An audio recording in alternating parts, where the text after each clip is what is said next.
ഡൽഹി നരനായാട്ടിൽ പ്രതിഷേധം ഇരമ്പുന്നു. നമസ്കാരം. ഈ ദിവസത്തെ ഏറ്റവും പ്രധാനപ്പെട്ട വാർത്താ വിശേഷങ്ങളുമായി ജനയുഗം ടോപ്പ് 10 ന്യൂസിലേക്ക് സ്വാഗതം.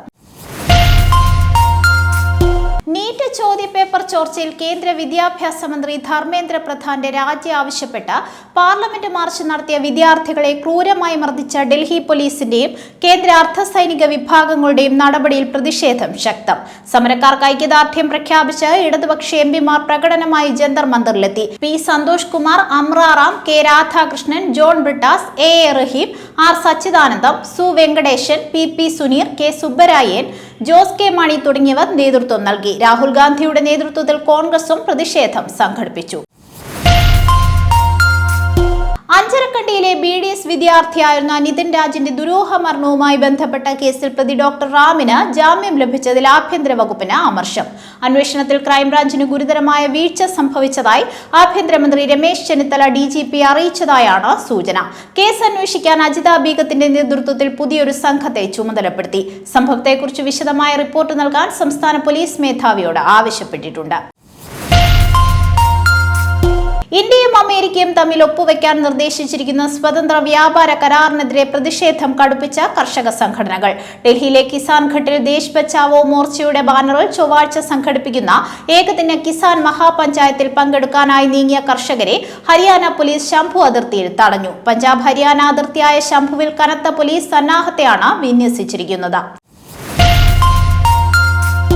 ഇറാനിൽ അമേരിക്ക ആക്രമണം കടുപ്പിച്ചതോടെ ഇറാനിലേക്കുള്ള യാത്ര നീട്ടിവെക്കണമെന്ന് അഭ്യർത്ഥിച്ച് ഇറാനിലെ ഇന്ത്യൻ എംബസി. സുരക്ഷാ ഭീഷണി നിലനിൽക്കുന്നതിനാലാണ് ഇന്ത്യക്കാർക്ക് മുന്നറിയിപ്പ് നൽകിയത്. നിലവിൽ ഇറാനിലുള്ളവർ ലഭ്യമായ സ്വകാര്യ വിമാനങ്ങളിൽ ഉടൻ നാട്ടിലെത്തിച്ചേരണമെന്നും എംബസി നിർദ്ദേശിച്ചു.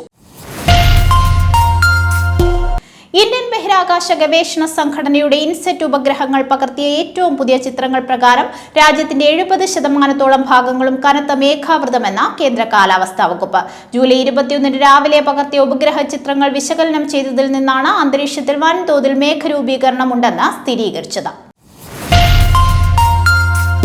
സംസ്ഥാനത്ത് ഓൺലൈൻ ടാക്സി സർവീസുകൾ സ്തംഭനത്തിലേക്ക്. പ്രമുഖ ആപ്പ് അധിഷ്ഠിത കമ്പനികളായ ഓല, യൂബർ, റാപ്പിഡോ എന്നിവയിലെയും സർക്കാർ സംരംഭമായ കേരള സവാരിയിലെയും ഡ്രൈവർമാർ സംയുക്തമായി പണിമുടക്ക് ആരംഭിച്ചു. ന്യായമായ റൈഡ് നിരക്ക് നിശ്ചയിക്കുക, കമ്പനികൾ ഈടാക്കുന്ന അമിത കമ്മീഷൻ ഒഴിവാക്കുക തുടങ്ങിയ 11 ആവശ്യങ്ങൾ ഉന്നയിച്ചാണ് സമരം.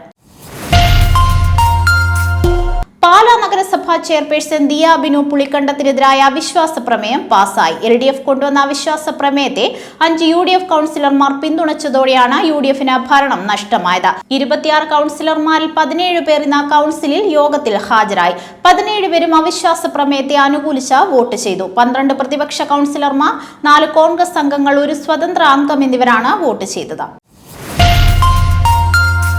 മലയാള സിനിമയിലെ താരദമ്പതികൾക്കെതിരെ ഗുരുതര ആരോപണവുമായി നടൻ ജോജു ജോർജ്. മലയാള സിനിമയിലെ പ്രമുഖ നടനും ഭാര്യയും ചേർന്ന് തനിക്കെതിരെ PR വർക്ക് നടത്തുന്നുവെന്നാണ് ജോജുവിന്റെ ആരോപണം. ഇൻസ്റ്റഗ്രാം ലൈവിലൂടെയായിരുന്നു ജോജു ജോർജിന്റെ പ്രതികരണം.